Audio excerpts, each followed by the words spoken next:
اندازہ لگائیں اور ان کو گنا جائے تو بڑی عجیب و غریب فہرست بنتی ہے، لمبی فہرست۔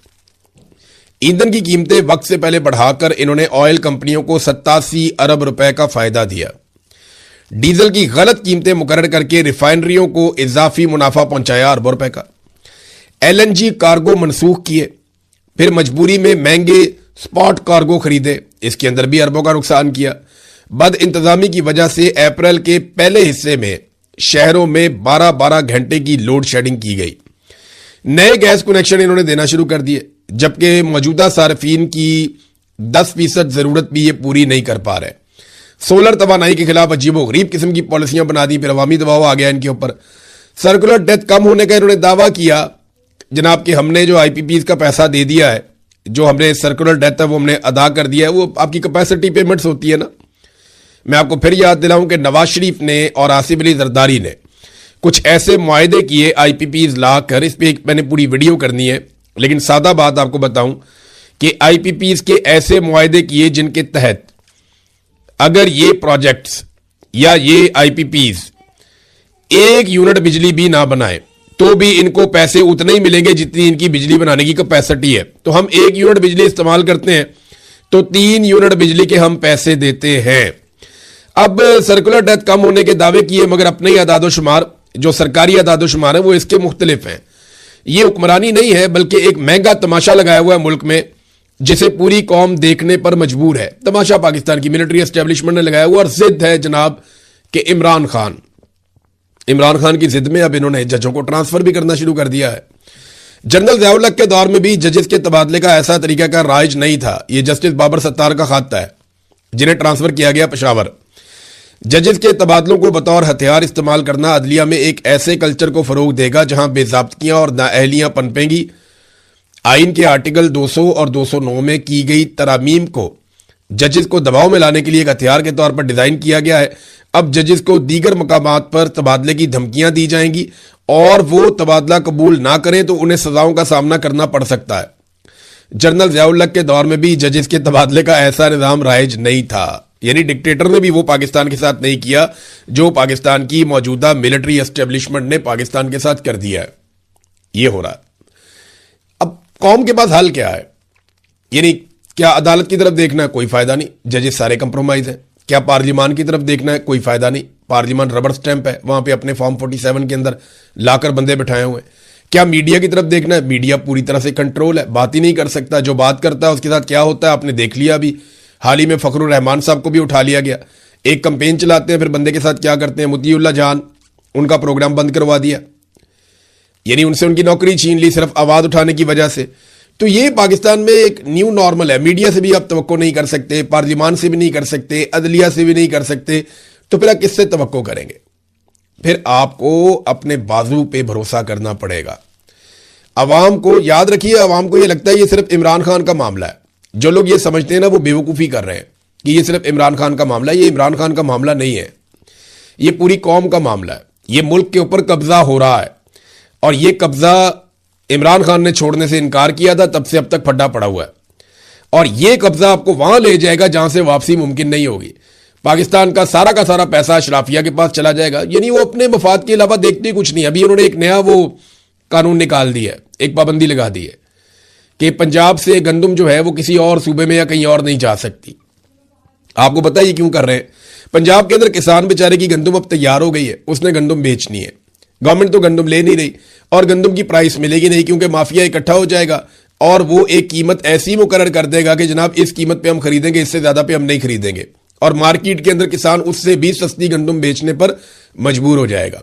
تو کسان کے پاس جب تک گندم رہتی ہے تب تک اس کی قیمت گراتے ہیں، اور تب تک اس بات پہ پابندی لگائی جاتی ہے کہ یہ گندم کسی اور صوبے کو بھی نہ بیچ سکے۔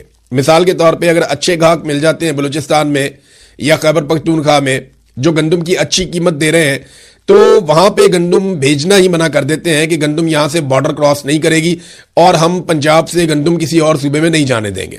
یہ ہے طریقہ واردات، تاکہ کسان کو پیسے نہ ملے۔ لیکن جس وقت مڈل مین یا آڑتی یا وہ لوگ جو حکومت کے بہت قریبی ہیں، جو مافیاز ہیں، جب وہ گندم خرید لیتے ہیں کسانوں سے، اور پھر لاکھوں کسانوں کی گندم چند ہاتھوں میں آ جاتی ہے، تو اس کے بعد پھر پابندیاں اٹھ جاتی ہیں۔ اس کے بعد قیمت بڑھانے پہ بھی پابندی نہیں رہتی، اس کے بعد آٹے کی قیمت بھی مہنگی ہو جاتی ہے، اس کے بعد مختلف صوبوں میں یہ مہنگی گندم یا مہنگا آٹا بیچ سکتے ہیں۔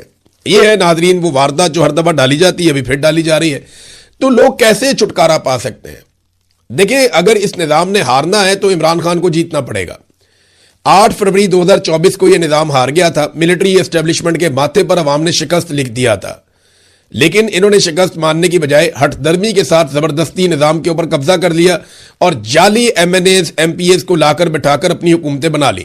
اب تب سے لے کر اب تک پاکستان سسک رہا ہے، روزانہ کی بنیاد پر پاکستان نیچے جا رہا ہے۔ حالانکہ کبھی دعوے کیے گئے یہاں سے پاکستان اونچی اڑان کی طرف جائے گا، کبھی دعوے کیے گئے اڑان پاکستان کا منصوبہ آ گیا، کبھی دعوے کیے گئے ایس آئی ایف سی آ گیا۔ ان تمام جتنے بھی انہوں نے اقدامات کیے سارے سفید ہاتھی بن گئے اور پاکستان کو زیادہ سے زیادہ نقصان ہوتا چلا گیا۔ اب حل کیا ہے؟ حل یہ ہے کہ عوام خود اپنا حق لے۔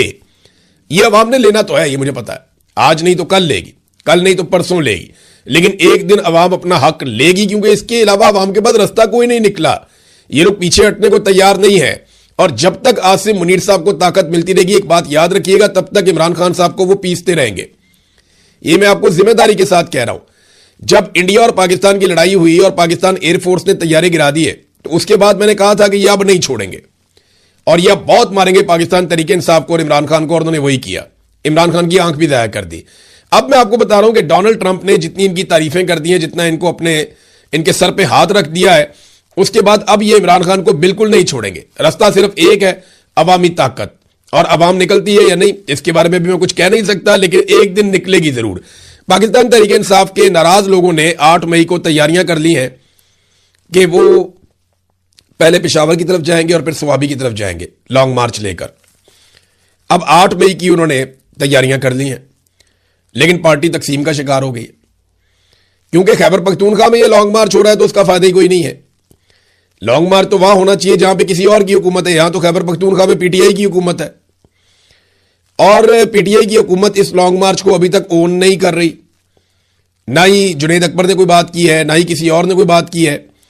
تو عمران خان صاحب کے عزیز ہیں، انہوں نے احمد علی نیازی جو ہے، احمد نیازی، انہوں نے اس کے بارے میں بات کی ہے، اور کچھ اور لوگ ہیں انہوں نے اس کے بارے میں بات کی ہے، اور وہ اپنے لانگ مارچ کی تیاریاں کر رہے ہیں کہ جناب 8 مئی کو ہم لانگ مارچ لے کر جائیں گے سوابی۔ سوال یہ پیدا ہوتا ہے کہ کیا یہ واقعی میں کر پائیں گے؟ کیونکہ پی ٹی آئی کے لوگ تو ساتھ کھڑے نہیں ہو رہے، نہ بیرسٹر گور نے اس پہ سٹیٹمنٹ دیا ہے، نہ سلمان اکرم راجہ نے دیا ہے، نہ عمران خان کی بہنوں کی میں نے کوئی بات سنی ہے، نہ کسی اور کی بات سنی ہے۔ تو خیبر پختونخوا میں لانگ مارچ نکال کے عمران خان صاحب کو ریلیف کیسے ملے گا، یا عمران خان صاحب کو آزادی کیسے ملے گی؟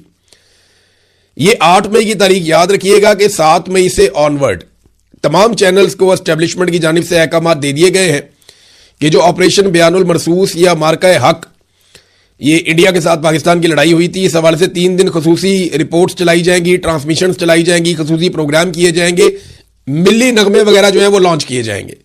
تو امید ہے ایک دفعہ پھر پاکستان تحریک انصاف اپنے کارکنوں کو اس حوالے سے روک دے گی کہ جناب کیونکہ یہ قومی یکجہتی کا وقت ہے، سارے اکٹھے ہو رہے ہیں، لہٰذا آپ کسی قسم کا احتجاج نہ کریں۔